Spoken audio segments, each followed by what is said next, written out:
एक राजा था, उसे पढ़ने लिखने का बहुत शौक था। एक बार उसने मंत्री परिषद के माध्यम से अपने लिए एक शिक्षक की व्यवस्था की। शिक्षक राजा को पढ़ाने के लिए आने लगा। राजा को शिक्षा ग्रहण करते हुए कई महीने बीत गए, मगर राजा को कोई लाभ नहीं हुआ। गुरु तो रोज खूब मेहनत करता थे, परंतु राजा को उस शिक्षा का कोई फायदा नहीं हो रहा था।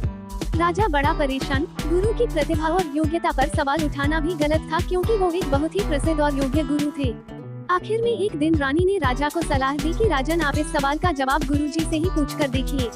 राजा ने एक दिन हिम्मत करके गुरुजी के सामने अपनी जिज्ञासा रखी कि गुरुवर, क्षमा कीजिएगा, मैं कई महीनों से आपसे शिक्षा ग्रहण कर रहा हूँ, पर मुझे इसका कोई लाभ नहीं हो रहा है।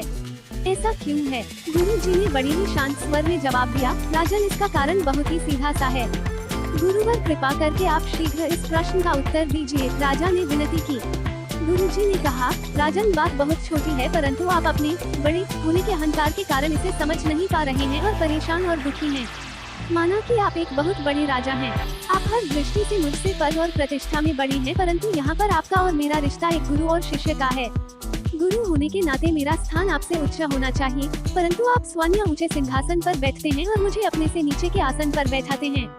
बस यही एक कारण है जिससे आपको न तो कोई शिक्षा प्राप्त हो रही है और न ही कोई ज्ञान मिल रहा है। आपके राजा होने के कारण मैं आपसे यह बात नहीं कह पा रहा था।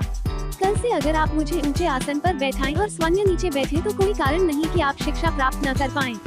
राजा की समझ में सारी बात आ गई और उसने तुरंत अपनी गलती को स्वीकारा और गुरुवर से उच्च शिक्षा प्राप्त की। मित्रों, इस छोटी सी कहानी का सार यह है कि हम रिश्ते नाते, पद या धन वैभव किसी में भी कितने ही बड़े क्यों न हो, हम अगर अपने गुरु को उसका उचित स्थान नहीं देते तो हमारा भला होना मुश्किल है। और यहाँ स्थान का अर्थ सिर्फ ऊंचा या नीचे बैठने से नहीं है, इसका सही अर्थ है कि हम अपने मन में गुरु को क्या स्थान दे रहे हैं। क्या हम सही मायने में उनको सम्मान दे रहे हैं या स्वयं के ही श्रेष्ठ होने का घमंड कर रहे हैं? अगर हम अपने गुरु या शिक्षक के प्रति यह भावना रखेंगे तो हमें उनकी योग्यताओं एवं अच्छाइयों का कोई लाभ नहीं मिलने वाला, और अगर हम उनका आदर करेंगे, उन्हें महत्व देंगे तो उनका आशीर्वाद हमें सहज ही प्राप्त होगा।